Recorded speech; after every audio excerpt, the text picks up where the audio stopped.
Hello everyone, welcome to my brand new blog. তো আজকে আমি তোমাদের সাথে আবার একটা ফুড ব্লগ শেয়ার করতে চলে আসলাম। তো বেসিক্যালি আজকের ব্লগটা যেটা হবে সেটা কিন্তু একটা ফুড ব্লগ ঠিকই, তবে সেটা কিন্তু রান্নাটা আমি নিজে আজকে করব। তো আমার তো শরীরটা কদিন ধরে খুবই খারাপ, সেটা নিশ্চয়ই তোমরা বুঝতে পেরেছো। সেই কারণেই কিন্তু আমার ব্লগও এডিট করতে এবং ছাড়তে দেরি হচ্ছে। তো সেই কারণে তোমাদের সাথে ব্লগগুলো পরপর আমি ঠিক টাইম মতো শেয়ারও করতে পারছি না, সেটা তো আমি আগের ব্লগেও তোমাদেরকে বললাম। তো আজকে আমি বাড়িতে সেই কারণেই একটু একটা রেসিপি ট্রাই করব, সেটা হলো পনির পিৎজা। তো পনির পিৎজাটা কিন্তু একদমই ভেজ হবে আর খুবই টেস্টি হেলদি যেহেতু একটা আইটেম, সেই কারণে ভাবলাম যে তোমাদের সাথে এটা শেয়ার করি। জানি না কতটা টেস্টি আমি বানাতে পারবো, তবে তাও একটা ট্রাই করা যাক, দেখি যে কীরকম খেতে হয়। তো দোকানে তো পনির পিৎজা আমরা সবাই খাই মোটামুটি, কিন্তু বাড়িতে সেই পনির পিৎজাটা আমি ট্রাই করে দেখবো যে সেটা কীরকম হেলদি এবং টেস্টি দুটোই হয় কি না, নাকি কীরকম খেতে হয়। তো দেখি কীরকম হয়, তো তোমাদের সাথে সেটা আজকে আমি শেয়ার করব।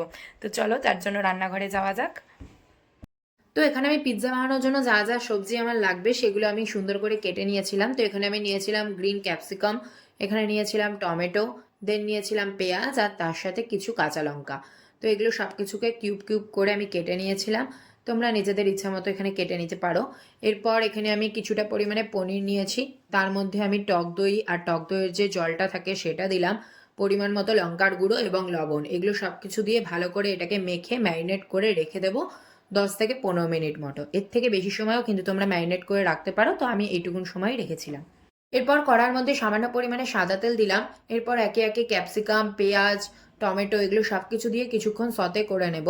এই সতেটা করার ফলে কিন্তু ভালো করে এটা মজে যাবে জিনিসটা, এবং তার মধ্যে কিন্তু পরিমাণ মতো লবণও দিয়ে দিতে হবে, যাতে খুব ভালো মতো এগুলো প্রপারভাবে সিদ্ধ হয়। এবং তার মধ্যে কিছু পরিমাণে কাঁচা লঙ্কা কুচিও আমি অ্যাড করে দিলাম, কারণ আমি একটু ঝালটা বেশি খাই সেই কারণে, এবং তার মধ্যে গোলমরিচের গুঁড়ো অ্যাড করলাম। তো এগুলো সবকিছু দিয়ে ভালো করে এটা সতে করে নিলাম। এরপর ওগুলোকে উঠিয়ে ওই যে পরিমাণ তেলটা ওখানে বেঁচে ছিল সেই পরিমাণ তেলের মধ্যেই কিন্তু আমি এখানে ম্যারিনেট করা পনিরগুলোকে দিয়ে দিলাম। তো ভালো করে দিয়ে ওটাকেও কিছুক্ষণ একটু নাড়াচাড়া করে তারপর তুলে নিলাম। তো এখানে কিন্তু আমার সবজিগুলোও সতে করা হয়ে গেছে আর ম্যারিনেট করা পনিরটাও কিন্তু সুন্দর করে ভাজা ভাজা করা হয়ে গেছে। তো সেগুলো তুলে আমি এক জায়গায় রেখে দিলাম। এরপর আমি এখানে পিৎজার যে বেসটা হয় সেটা বানিয়ে নেব। তার জন্য এখানে পরিমাণ মতো ময়দা নিয়েছি, তার মধ্যে সামান্য পরিমাণে বেকিং পাউডার, লবণ আর সাদা তেল নিয়েছি, এগুলো সবকিছু দিয়ে ময়াম দিয়ে নিলাম। তার মধ্যে পরিমাণ মতো জল দিয়ে এটাকে কিন্তু সুন্দর করে মেখে একটা ডো বানিয়ে নিতে হবে। ডো বানিয়ে নেওয়া হয়ে গেলে ভালো করে এটাকে গোল করে বেলে নিতে হবে। পরোটার আকারে আমি এখানে বেলে নিয়েছিলাম। তো এই বেসটা কিন্তু দোকানে কিনতে পাওয়া যায়, বাট আমি এটা নিজেই কিন্তু বানালাম। তো এরপর কিন্তু একটা ফ্রাইং প্যানের মধ্যে ওই পরোটাটাকে দিয়ে দিতে হবে, তার মধ্যে একটা কাঁটা চামচের সাহায্যে ভালো করে ফুটো ফুটো করে দিতে হবে চারিদিক। তো ফুটো করে দেওয়ার পর আমি এখানে টমেটো সস উপর দিয়ে মাখিয়ে নিলাম। তোমরা চাইলে কিন্তু মিওনিজ আর টমেটো সস দুটোই অ্যাড করতে পারো। এরপর এর উপর দিয়ে সতে করে রাখা সবজিগুলো এবং পনিরগুলোকে ভালো করে সাজিয়ে দিতে হবে। তো কতটা টেম্পটিং লাগছে দেখতে দেখো, আর অনেকটাই কিন্তু কালারফুলও লাগছে।